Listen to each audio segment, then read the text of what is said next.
It's the biggest opportunity in the history of the world. Right now can actually be one of the greatest opportunities of your lifetime. This crash is going to be so big, even if they solve the coronavirus crisis, it's still going to crash. You've got to be so much smarter.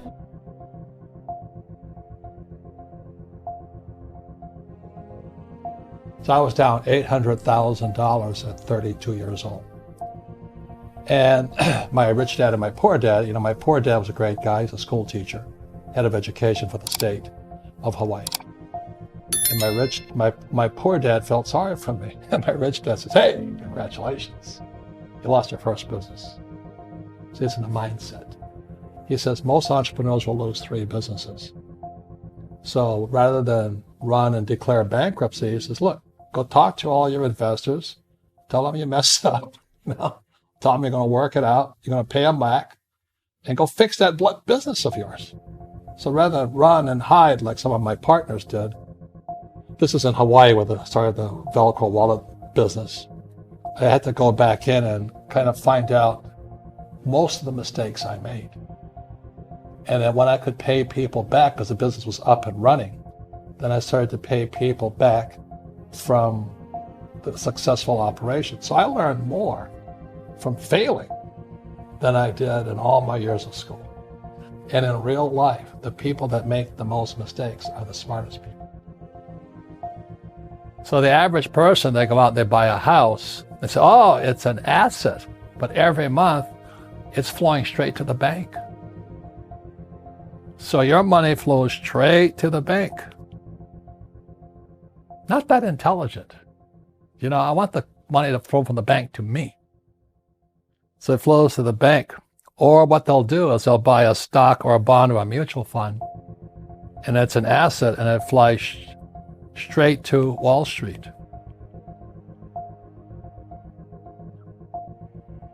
Not your asset, it's Wall Street's asset. And the third line, when you look under expense, first line is tax. So the average employee, like my poor dad, with a high-paying job, the money comes in, goes straight out the taxes and to the government. Makes sense? So when you get a job, first line, taxes, second, mortgage to the bank, third, your 401k or your IRA, straight to Wall Street. Look at this chart here. It's called the cash flow quadrant. E and S, employee and self-employed. That was my poor dad. These guys work for money. These guys are not capitalists. They work for money and they invest their own money. On the B and the I side is my rich dad side. That's the capitalist side. Capitalists use other people's labor and other people's money to get rich. Which side do you want to be on? I'd rather be on the capitalist side. So that's the only difference. It's a whole shift of mindset and education. But everybody can do it if you want to do it. The reason I make more money is because it's not what I'm doing what I love. I do sometimes what I hate so I can have the assets that I love. I love having a business. So the business affords me the lifestyle I want. And then I invest in real estate. This is what I know. The higher the risk, the more education it takes. How badly you want to learn. Most people don't have it. They want a job, they want job security, they want a paycheck, they want a 401k. And that's why they don't get to come here. That's why they don't get to come over here. Nothing right or wrong, I don't ever want to be here.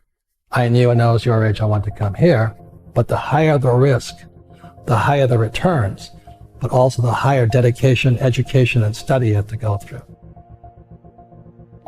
The rich don't work for money. His number one expense is tax. See, there's 3 kinds of income: earned, portfolio, passive. So earned income is if I get a job, that's earned income. If I'm a doctor or a programmer, that's earned income because I'm working for it. If I buy, let's say, Apple for $10 and I sell it for $20, that's portfolio income, capital gains. Yeah. But passive income, which is cash flow, is never taxed. For those of you who remember 87, old enough, it wasn't just subprime crash. It took out the entire savings and loan industry. I mean, a whole banking system collapsed, and the savings and loans collapsed, just got taken out. So this market just kept crashing, and I kept saying to Kim, yes. So it was 87, 88, and it just got worse. And that's in 1989, at the height of pessimism, or the depth of pessimism, I said, yes, this is it. I'm going to get rich now. And as Buffett always says, you always buy when the bears are selling. And when the bears finally give up, that's when you go in. As you know, we learned little to nothing in school, but in fact, you'll find out that going to school actually diminishes your ability to get rich. So that goes counter to what everybody tells you. Go to school, get a job, and you'll make money. And that worked probably 1,000 years ago, not working today. The number one reason to be an entrepreneur is not about money. The number one reason to be an entrepreneur is personal development. To develop yourself to be, as the Army says, to be all you can be.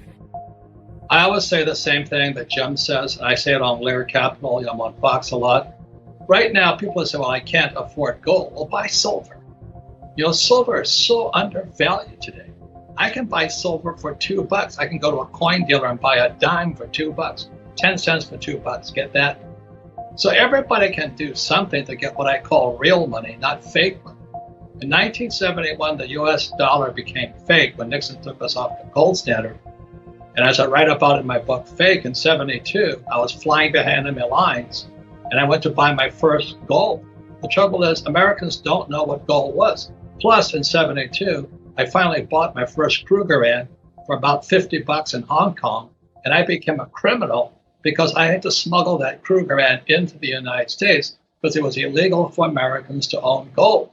Thank God in 74 or 75 they made it legal again. But that Krugerrand, I paid, let's say, $50 for it. Today it's worth $1,500. Now, who was smarter, the guy who saved money or the person who saved gold? And silver's in that same category right now at about $15. So anybody says, I can't afford gold or silver, I don't know what rock they're living in. Just to say this, people say, what can I do? Well, everybody can go out and buy silver right now. Mm-hmm. Silver price went down today. It's good news. It's less than $20. Everybody in the world can afford $20. But again, out of 100, only 2 might buy silver. This is the greatest opportunity in the history of the world. It's also the worst time in world history. But what you do with it is up to you. Hope is for hopeless people. There's only activity.